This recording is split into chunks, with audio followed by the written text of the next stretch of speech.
Beneath the ordinary world lies a veil, and behind it, the voices of the lost still whisper. We are your guides into the shadows, where true crime meets the paranormal. From chilling crimes to haunted histories, we uncover the stories that refuse to rest. This is Veil of Echoes.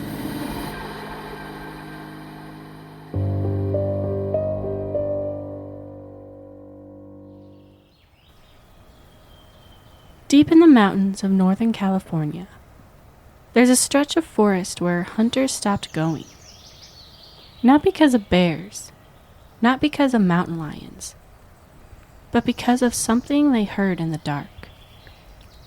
It started in the early 1970s. Hunters camping near the remote Sierra Nevada wilderness began reporting something strange. Massive footprints, objects thrown from the darkness, and at night. Voices, not animal sounds, not human voices, but something in between. At first it sounded like shouting, then screaming, then something stranger.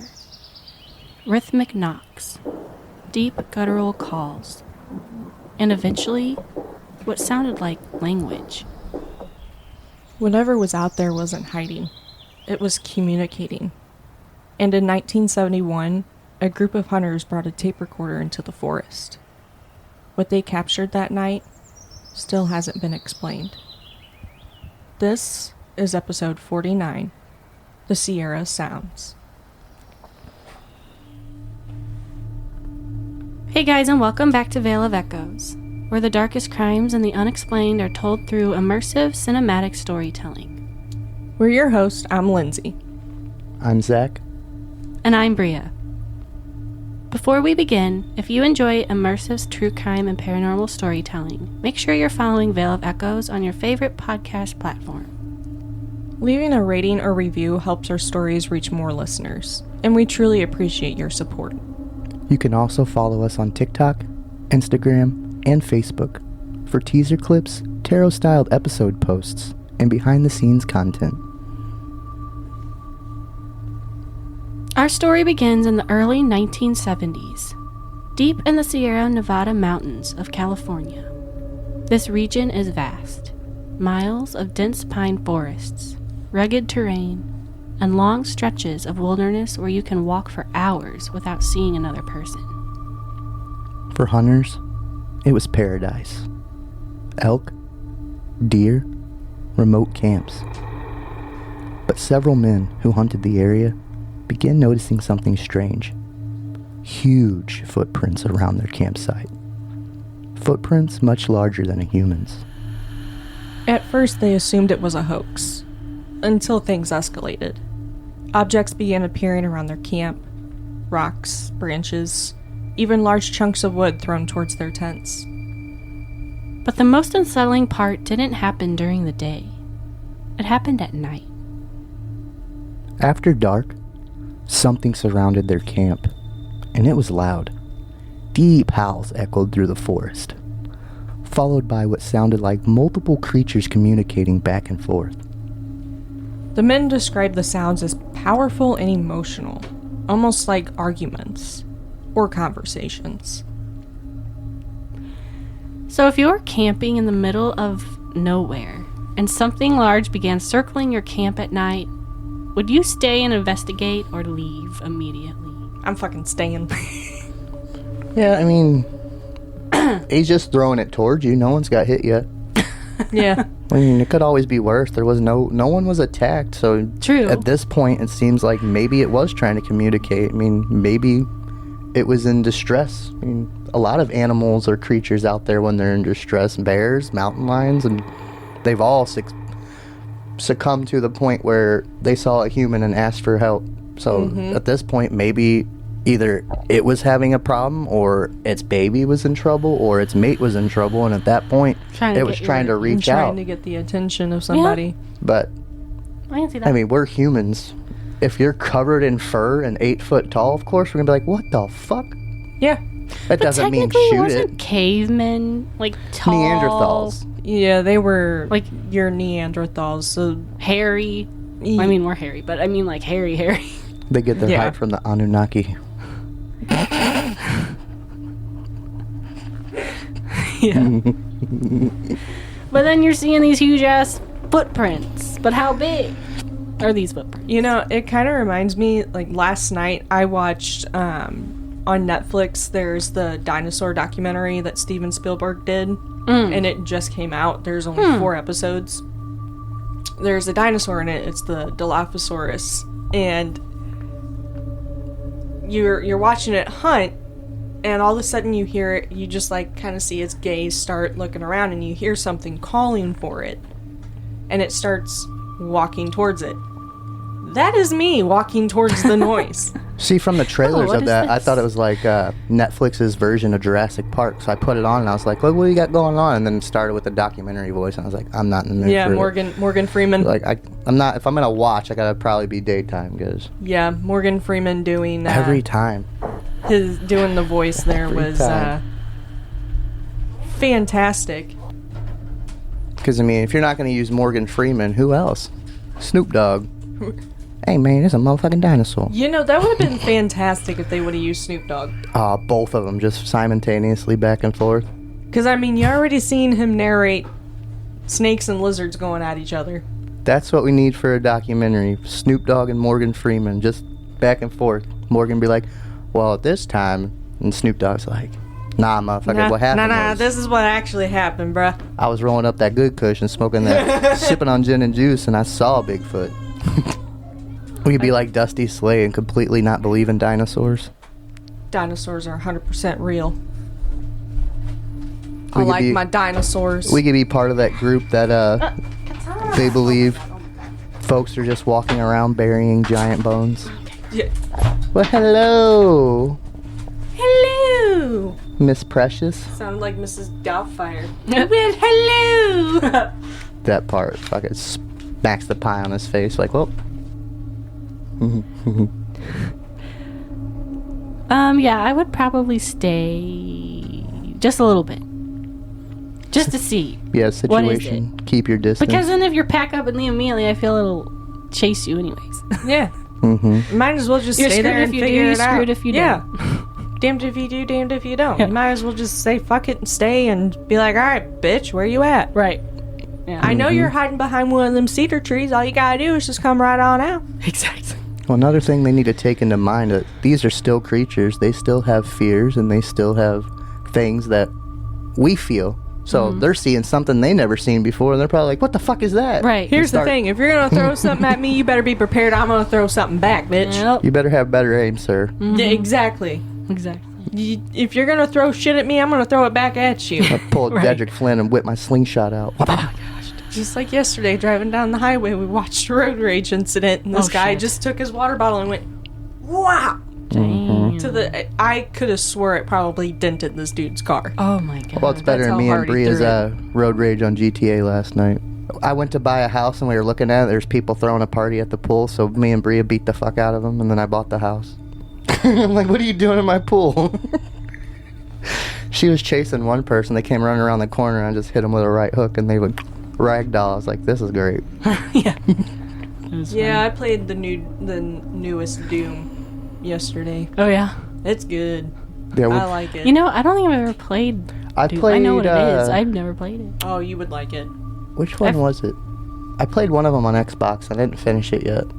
It was probably just the first Doom. It might have been because it's first person. I hate first person games. I They're- cannot play them. Yeah, they're all like that. People are like, "Hey, have you ever Resident played?" Evil, Nope. I like how great. Well, you can choose what what. That's why I never got back Grace into is Halo. first person, and then When they went to first I person, I chose was like, "I'm out." Leon for third. I haven't got can back very far. I can handle the first person better than I can the third. For some reason, the third person view makes me sick. Yeah, I don't know yeah. why, but Some if people I have. don't, Oh yeah, I don't like when they give you the option to take all that time to create your character, then they put you in first person. If it's gonna be like a God of War or Witcher where you have a base character and you're set in that story, Then I could VR. I'm fine with that. Like I do VR games, but Layers of Fear, puzzle game. I loved playing Layers of Fear. I didn't like doing that when I dropped like 10,000 feet below the surface and you're like sitting there and you're watching yourself lower into the ocean. I had a panic attack. I took my headset off. I said, yeah, I just saw fuck was that? TikTok video that kind of gave me the heebie-jeebies of a fucking boat on up at the pier, and if you look underneath it from the reflection of the boat, it literally looks like there's like a basking shark sitting underneath it. And basking sharks, they're not, they literally just eat crustaceans. But their mouth opens up so fucking wide, and that's what it looked like underneath. Was this? It looked like a basking shark was just sitting underneath this boat, and I was like, that's a new fear that I have not That's a new one. witnessed yet. So now I know if I'm going to go to the ocean again. I know if we lived like more of a coast state or closer to a coast, I'd love to do marine biology because I like the different creatures and stuff, and learning about like jellyfish and their bioluminescence and all that fucking. Until you get stung by one. Oh yeah, we don't want that. I've been Ain't nobody stung. pissing on me. Now see, when we went to Alabama, I was stung by a few because we weren't told that it was jellyfish season down there either. Jellyfishing. Like seriously, You didn't bring Old Faithful? Damn it, forgot my net. But we were I need that jellyfish jelly. We were sitting there. We rented one of those tiki hut things, and we pulled up on shore to sit and actually go and swim. And I felt something on my hand, and it started burning. Ow. And I was like, "What the fuck?" And I looked down, and there's a fucking jellyfish, and I was like, "What the?" And I looked at our driver, and he goes, "Oh yeah, it's jellyfish season right now, so watch where you're going." And we looked, and there's jellyfish everywhere. I'm like, Oh shit. Like, sir, is there sharks here too? I'm like, you couldn't have said something before we got on the tiki? Right. At least he didn't say, "Oh, it's infested with jellyfish." Like, listen, sir, the ocean's not infested; it's inhabited. I'm just like, bro, what? Why didn't you tell us this before we got on here? Oh my god. I got stung in the back of the leg. That would have been nice if you would have gave Yeah. us a heads up. I got stung on the back of the leg, on the knee, on my hands. Every time we would see one come floating up, we had this big old, like, it's one of those things that they use out on a lake. It's just like a big old pad that you can lay out on. We had one of those. Every time we would see one coming through, all of us just piled up on it. I would too. And I'm just like, motherfucker, you couldn't have warned us. Right. So we're from Missouri. We're not from here. Right now. We ain't got no jellyfish in the We river. got fucking bees that sting us, dude. We got Wasps, fucking hornets. wasps. Like, that's what we got. Yeah, last summer, one of the old men I work, he's like 68, 70 years old, and we were working out on a rack, and he hit it, and a wasp came out and stung him right in the lip. He swelled up so fast. I'm like, "Oh, man, you okay?" And he told me, he said he just wanted a kiss. I was like, Oh my gosh. "Oh, yeah, he kissed his ass." Yeah. But, like, to see something like that in the middle of the woods, I would have been okay seeing that before seeing, like, a fucking shark or some shit coming up from that's the creepy. depths. Eerie. Like, just... Eerie. There's something about when you're in the ocean, and I can't remember the name of the phobia, but just being in the open water and not being able to see underneath you or being able to touch anything underneath you. Right. Two of the hunters who experienced these encounters were Ron Moorhead and Al Berry. Both experienced outdoorsmen. Neither were paranormal investigators. They were simply hunters who kept returning to the same remote camp year after year. By the early 1970s, they decided to try something unusual. They brought recording equipment into the wilderness. Their goal was simple. If something was making these sounds, they wanted proof. In 1971, during one of their hunting trips, they finally captured it. A series of recordings that would later become known as the Sierra Sounds. And when they played them back, even they were shocked. The recordings contained something eerie, deep vocalizations, rapid bursts of sound, and what sounded almost like speech patterns. What you're about to hear is a short excerpt from what became known as the Sierra Sounds. Recordings captured deep in the Sierra Nevada mountains in the early 1970s.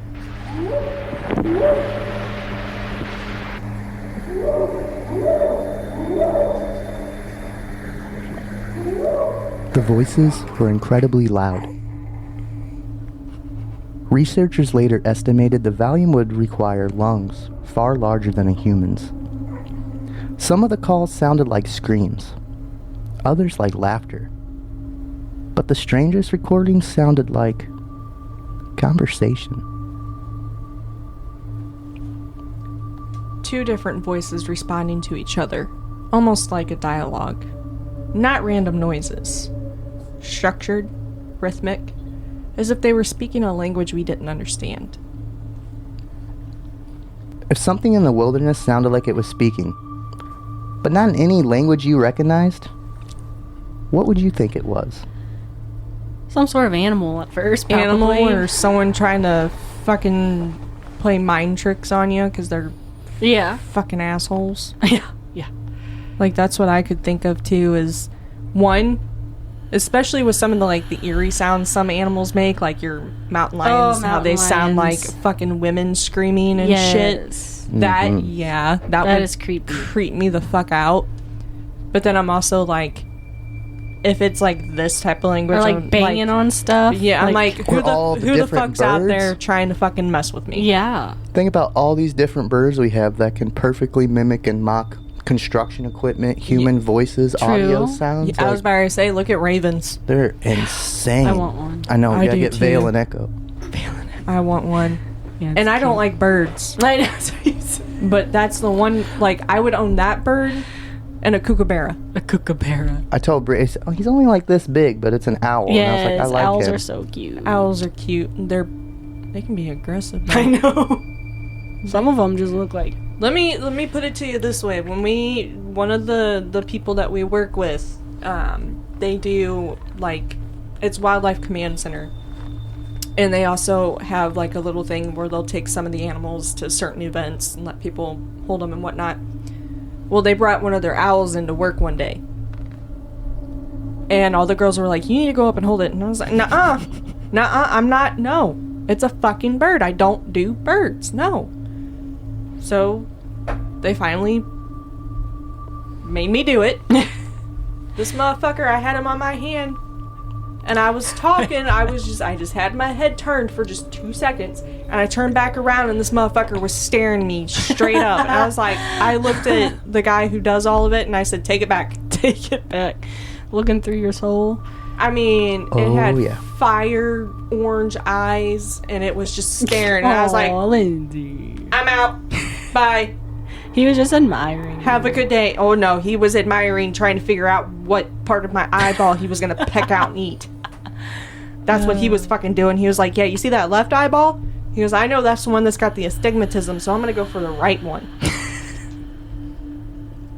That's what I'm going to do. That's funny. Fucking birds. The recordings eventually made their way to scientists. One of them was Dr. R. Lynn Curlin, a linguistics expert. He studied the vocal patterns in the recordings, and what he found surprised him. Curlin concluded the sounds contained complex phonetic structures. In other words, they behaved like language. He identified repeating sound patterns that resembled syntax, the structure human use in speech, but no known language matched it. Other experts analyzed the recordings and reached another conclusion. The vocal range appeared beyond human capability. Some sounds shifted frequencies too rapidly, and others were too powerful to be produced by a normal human throat.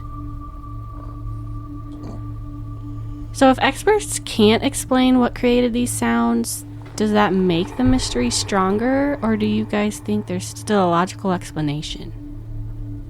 I think it makes the mystery stronger. Oh, yeah. Yeah, because I mean, there's not a logical explanation if you only have a recording. It's all theory. Like, you're just hearing something and it's your guess. Like, it was so weird sounding. Like, without the evidence of footprints, you could have just been like, oh, it's other campers, that's other hikers, that's a bear. But but with the footprints. That's what started the mystery. They saw footprints bigger than most large human feet are like size 16, 15. Yeah. And this foot was twice the size of that. Bigger. So when you see something like that and you're like, oh, Andre the Giant's not out here with us, so he's the only person I know that's almost 7'2". It says his foot still wasn't that big. I think he wore a size 14. Based on acoustic analysis of the 1971 Sierra Sounds recordings, the creatures were estimated to be 7 feet 3 inches to 8 feet tall. This height estimate was derived from their vocal range, which exceeded human capabilities rather than physical measured footprints. It doesn't say how long the footprints were. Just baffles me that they can estimate the height of something based on the vocal range. The recordings were made by hunters in the Sierra Nevada mountains, and cryptolinguist expert Scott Nelson noted the sounds would have been nearly impossible to fake in 1971. Cryptolinguist, is that like professional in cryptic language? That's what I want to know. Yeah.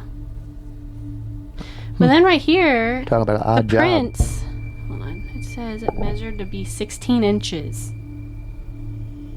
Long or wide? Long. That's still pretty big, but you'd imagine with the description it's larger than that.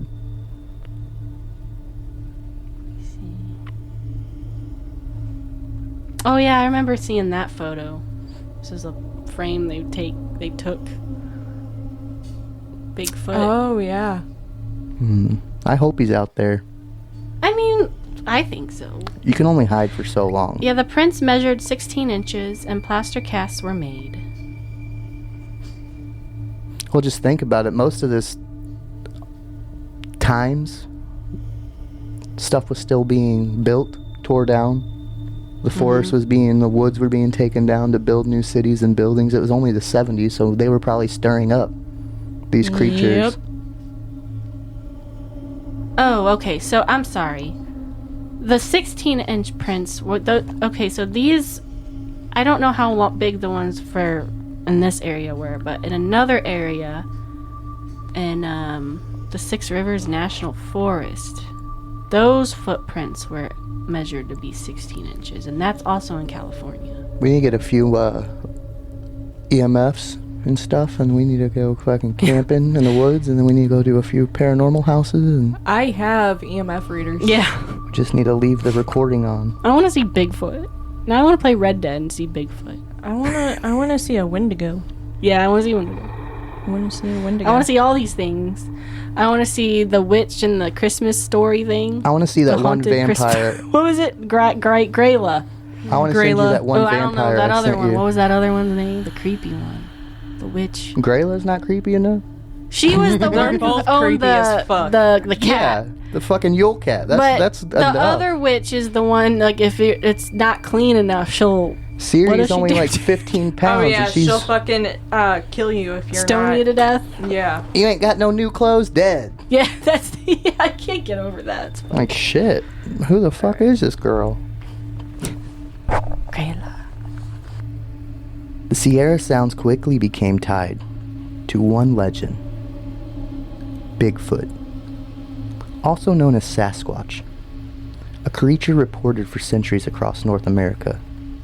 Large, hair-covered humanoid, often associated with massive footprints and strange vocalization. Supporters believe the recordings captured a group of Sasquatch communicating, perhaps even a family unit. The different voices suggest multiple individuals. But skeptics argue something else entirely. Some believe the sounds were human hoaxes. Others believe they could be unknown wildlife vocalizations distorted by distance and echo. And some researchers suggest the sounds could be human intentionally mimicking animal calls. But the creepiest part of the Sierra Sound story isn't the recordings themselves. It's what the hunters described happening during the recordings. While the tape recorder was running, something massive moved through the trees near their camp. Heavy footsteps, branches breaking. And the sounds were incredibly close. Close enough that the men believed the creatures were watching them. Sometimes just beyond the firelight. At one point, something threw a large rock into their camp, hard enough to shake the ground. But when the hunters looked into the darkness, they saw nothing. If you knew something huge was watching you in the woods but you couldn't see it, would you stay and try to document it? Or would that be the moment you left? Well, they're not showing themselves, though. They're making themselves known by you hearing me, but they're not. They're playing a game with you. They're trying to get that curiosity to come out. Yeah. It's just Harry and the other Hendersons, you know. So I'm wondering, like, I don't know. That's They don't want to be seen, I guess, but then they're making these movements and... To me, what they're doing is they're learning. mm-hmm. Yeah. Observing. Yeah. They're figuring out, what can we do to lure these people out? Yeah. I can That's see that. what, reading this more and more, anytime I think of something like this, Like, how many disappearances were in this for? it makes me think of they're learning how humans act so that they can figure, Kind of like aliens, how they... let's lure them out, and then boom. Yeah. Well, Bigfoot is also believed to be a product of alien experiment. Oh, really? They think that somewhere along the line of evolution they had something, well, that's with every race though. They believe they had their intervention and helped things along. And wherever they split, we started getting the Sasquatch humanoids, and then we got us humanoids. I wish, and this is going to sound really bad when I say it, I wish this much type of research would go into dinosaurs. That don't sound bad. That's true. They should. I want dinosaurs to come back. I'm The sorry. Jurassic World. I know your birds are the closest living relative to the dinosaurs. I get it. What about crocs and sharks? You know what's funny, Lindsay? You hate birds. I hate You love birds, but I love dinosaurs. That's funny. Yeah.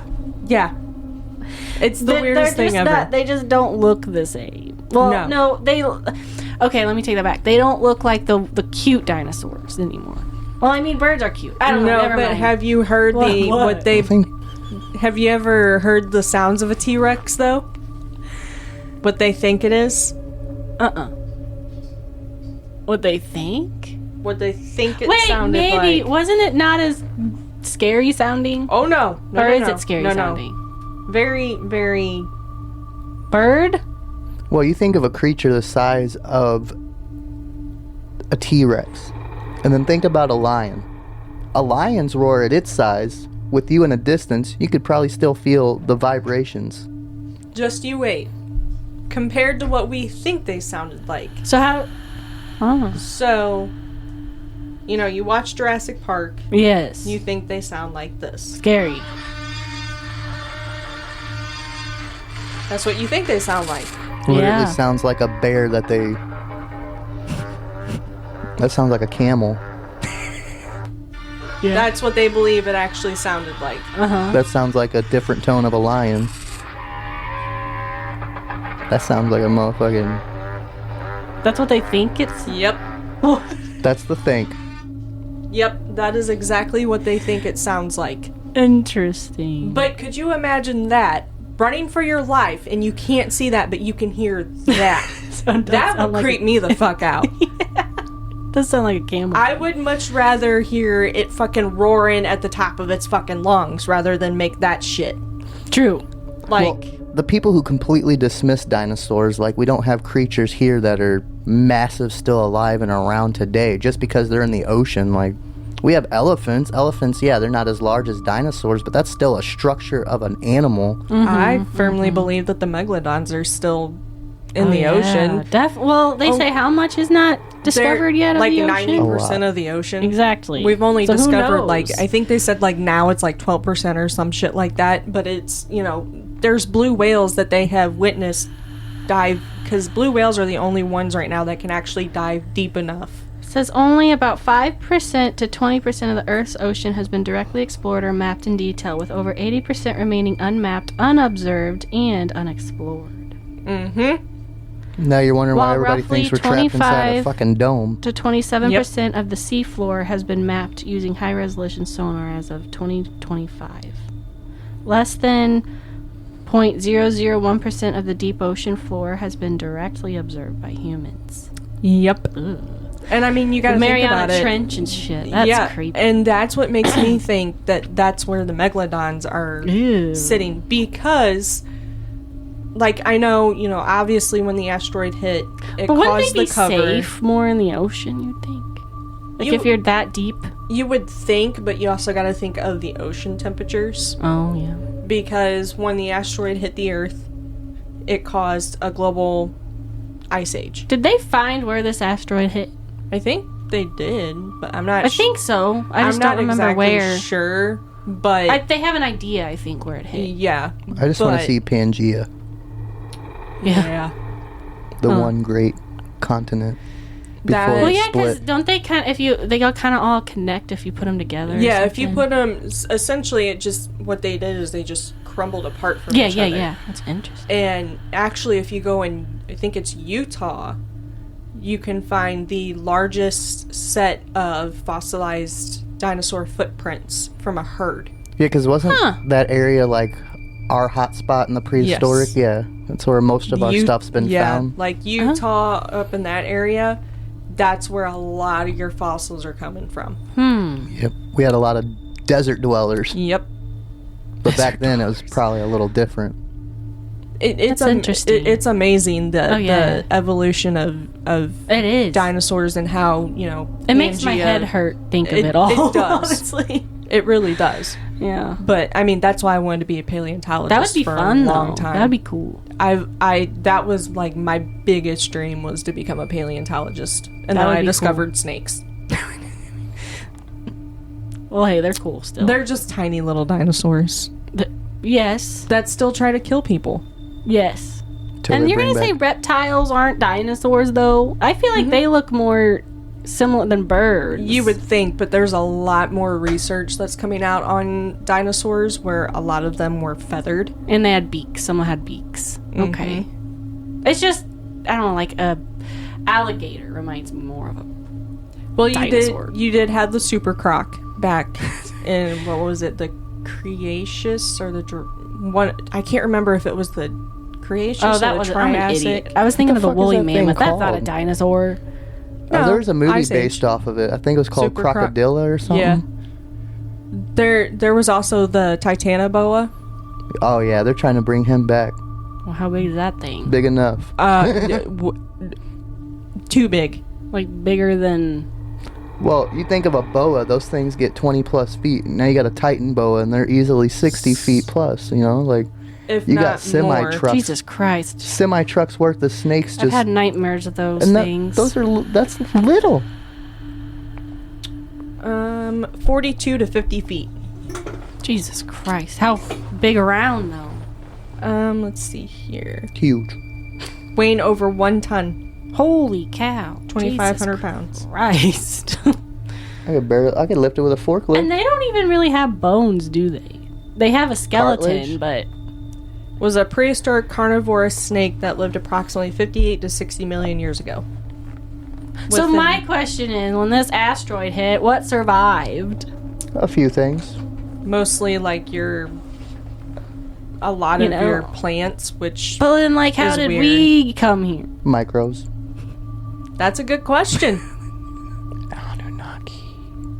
That's a good question. Were we just put here by an alien See, we don't species? know if it was the reptilians, the Anunnaki, the Greys. We have no idea whatever actually brought us here. We Yeah, just got screwed. because the Vikings, apparently they believe the fucking Evolution. there's an alien race that look just like them, and that's why they're pale white. Because I mean, Yep. there's nobody on Earth that was that white. Like, you still have sun out there. It There's reminds still me sun. of those, what were those books called? Back in our day. when we were Okay, don't- kids. The morph.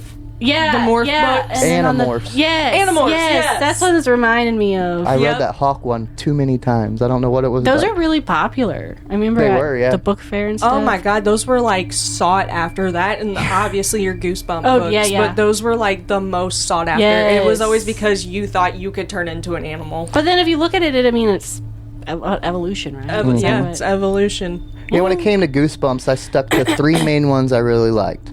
Say I cheese like- and die. See, that one I did. I've heard of that one, but I've seen more of the episodes on that. But the 3 one I read of The his Haunted books Mask was is my favorite. The Haunted Mask. I did read. Yep. That's the best one. Night of the Living Dummy, Yeah. and that then one's a good one. what was the one? I remember it was like a basement door, and there was like a Oh, with the a dad plant- who a was plant hand? yes, What was he that was one a called? scientist. I know what you're talking about. don't go downstairs. Something or like that. Don't keep go in the out- basement. Keep out of the yeah. Something, yeah. Those are the 3 And I've then read. But then when the show came out, I've seen. The I love, what is it, Horrorland? That's one of my Yes. favorite episodes. or the werewolf one. More than 50 years later, the Sierra Sounds remain one of the most debated pieces of Bigfoot evidence. The recordings continue to be analyzed. Some researchers believe they represent a genuine unknown species. Others say they're simply a clever hoax. But no one has ever recreated the sounds perfectly. And no one has proven exactly what made them. Which leaves us with one unsettling possibility. If the recordings are real, then something large, intelligent, and vocal may still exist deep in the wilderness. Listening, watching, and maybe even communicating.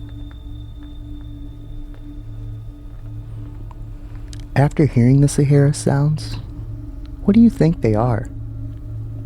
Evidence of an undiscovered creature? A brilliant hoax? Or something else entirely? Some sort of creature. I honestly think it could be all 3, because again, Yeah. I mean, you got the people who are assholes who Right. want to fuck around. But I feel like and- this being in the 70s, though, you know? Yeah. It's still, it makes me think you have people who are fucking around just trying to be stupid Well, yeah. because, oh, it's a campsite. Let's, Right. try and freak these people out. And then you have, well, these things are possibly real and they're hiding and they're learning. Yes. That's what I think of. Yes. I think they were trying to learn and figure out how the humans work, so that way they knew how to go after them. Yeah, like, I'm studying you. The only reason I want to say I do not believe it's a hoax, because of humans. They're not perfect. Anyone who would have been a part of that 50 years later would have been bragging. Somebody True. would have came out and said, "Oh yeah, I've been messing with these people all this time." Or no, that was me. Like, and I know there's people going to be out there like, "No, they didn't." Like, no, like somebody who did something like that is going to tell somebody, either on their deathbed or they're going to brag about it, and that person's going to come out. Unless the you're only- Jack the Ripper. Yeah. Zodiac killer. It's just weird. I mean, not knowing what the sounds are and what possibly could replicate it, and just knowing that it's lurking in the dark, just watching your moves. Mm-hmm. I am from Missouri, so you have to show me. But I have a few things I've seen that are disbelieved. And like I said, when I was younger, I was about 6 or 7 years old, and we were at a little family party down at the river. A group of us were walking back to my grandma's when we happened to notice what looked like a gentleman walking. And all of a sudden, he kind of walked past the house, and what appeared on the other side seemed to be a creature. Because, I mean, it was taller, it was a little more broad, and it kind of just disappeared into the ditch. And after that, we didn't see it. And I want to say it was my cousin Danielle who kind of pointed out the fact that that creature looked like it could have been Bigfoot for, like, the size, the shape, and what we seen, because it was moonlight. We're down in the middle of the woods by a river. Like, we don't have street lights. We didn't have flashlights and cell phones. I mean, this was early 2000s, 90s. So I was 7, it was 90s. Yeah. And, you know, just as a family group, we were walking back home done for the night and happened to stumble upon what we solidly believe look like Bigfoot. And like I Yep. say, that's speculation because True. we don't have any photo. We didn't do no recording. We were just walking as a group. And I believe if you go ask Danielle Hubbard, she'll tell you the same exact thing, you know. We were walking. We were rounding. We were about 2 houses away from the corner. We were coming up and we saw something. Motherfucker looked like he shapeshift. And next thing we know, there was like a little ruffling in the tree woods and nothing seen. And He gone. we continued walking. Well, because before like everything fell through, right there, as soon as you cut the corner, they cut down 2 trees and built a bridge so we can cross, so we didn't have to take the long route. And that's the way we were planning on going, because that goes right to my grandma's garage, like that little house behind her garage. And that's the route we were going, and we stopped. We no go. Yeah. We did continue shortly after, but Yeah. from the speculation at the time of being a 7-year-old boy, I feel I saw a hairy man fucking take off into the woods. And that concludes this episode of Veil of Echoes. If you enjoyed tonight's episode, make sure you're following Veil of Echoes on your favorite podcast platform. Leaving a rating or review helps our stories reach more listeners, and we truly appreciate your support. And you can follow us on TikTok, Instagram, and Facebook for teaser clips, tarot-style episode posts, and behind-the-scenes content. On Monday, we return with a true crime case that feels like something pulled straight out of a horror film. 2 teenage boys, an obsession with the movie Scream, and a plan to commit what they call the perfect murder. A quiet house in Idaho. A teenage girl house sitting alone. And 2 friends waiting in the darkness outside. The case would later become known as the Scream Murder, the brutal killing of 16-year-old Cassie Jo Stoddart. But what makes this case especially disturbing is that the killers documented their plan on video. And investigators would later discover that the entire attack had been planned, like a real-life horror movie. That story coming Monday. And this Saturday, on Missing Veil Files, we examine one of the most baffling disappearances in modern true crime. A medical student celebrating the end of finals. A crowded bar in Columbus, Ohio. And security cameras that captured him entering, but never leaving. On April 1st, 2006, Brian Schaefer walked into the Ugly Tuna Saloon with friends. Hours later, he vanished without a trace. No body, no confirmed sightings. And nearly 2 decades later, no answers. The question investigators still can't answer is simple. How does someone disappear from a crowded bar without anyone seeing them leave? Until next time, keep your ears open. And the veil